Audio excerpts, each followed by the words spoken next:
शंकर जी का अवतरण हुआ और कहते हैं कि ब्रह्मा जी से श्रेष्ठ मैं हूं। भगवान कहते हैं ब्रह्मा जी से श्रेष्ठ मैं हूं और मुझसे श्रेष्ठ कौन है? बोले द्विज देव देवः। मुझसे श्रेष्ठ तो ब्रह्म ज्ञानी ब्राह्मण ही श्रेष्ठ हैं। मेरे श्रेष्ठ से भी श्रेष्ठ ब्रह्म ज्ञानी ब्राह्मण हैं। न ब्राह्मणे स्तुलये भूतमन्यत् पश्यामि विप्रा किमतः परं तु यस्मिन्नृभि प्रहुतं श्रद्धयाः मस्नामि कामं न तथाग्निहोत्रे। भगवान कहते हैं ब्राह्मणों की तुलना तो किसी से की ही नहीं जा सकती, किसी भी प्राणी से नहीं की जा सकती। पश्यामि विप्रा किमितः परं तु यस्मिन्नृभि प्रहुतं श्रद्धयाः मस्नामि कामं न तथाग्निहोत्रे। सभी देवता इन ब्राह्मण देवों के द्वारा ही तृप्त किए जाते हैं। हमारे गुरुजन कहते थे कि जैसे देवता हैं, देवताओं को भी कुछ देना पड़ता है तो उसके बाद ही वो बताते हैं, और ब्राह्मण भी इस भूमि के देवता हैं। उनके भी पास जब जाते हैं तो कुछ न कुछ पहले देते हैं, कुछ न कुछ ले जाते हैं और उसके बाद ही वो बताते हैं। और ले भी जाना चाहिए, क्योंकि देव मंदिर में जाएंगे तो रिक्त पाणिर न गच्छेत। देव मंदिर में गए तो रिक्त हाथ नहीं जाना चाहिए, चाहे पुष्प ही ले जाओ, कुछ जरूर ले जाना चाहिए।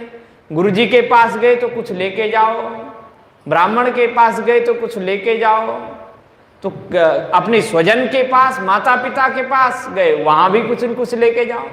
रिक्त पाणिर न गच्छेत, रिक्त पाणी होकर के नहीं जाना चाहिए।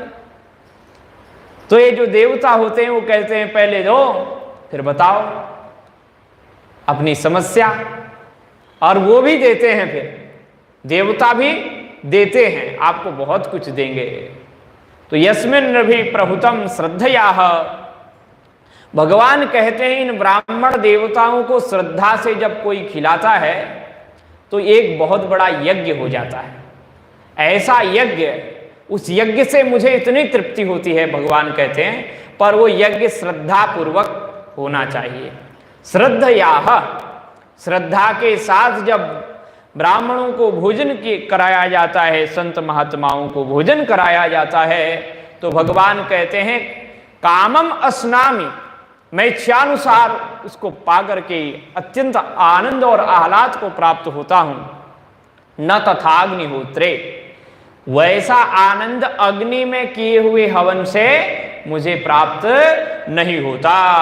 तो भगवान ने यहां पर बड़ा सुंदर ये उपदेश दिया, और अभी बहुत कुछ इसमें बाकी है। फिर तो वो जैसे भगवत गीता चलती है वैसे ही ये भी ग्रंथ वैसा ही है।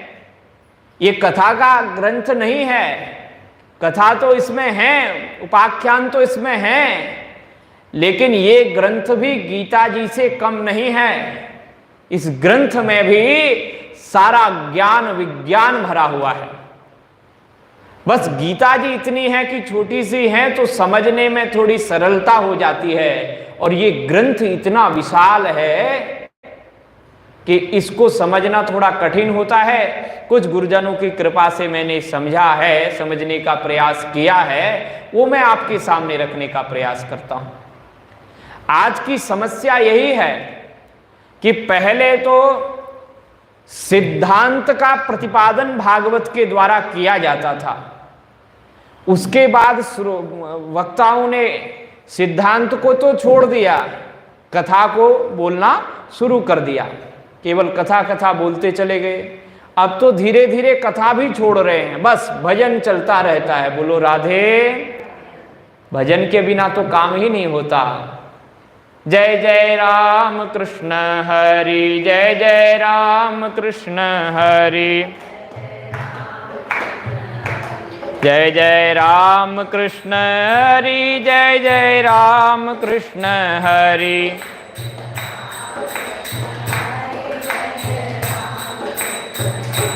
जय जय राम कृष्ण हरि, जय जय राम कृष्ण हरि।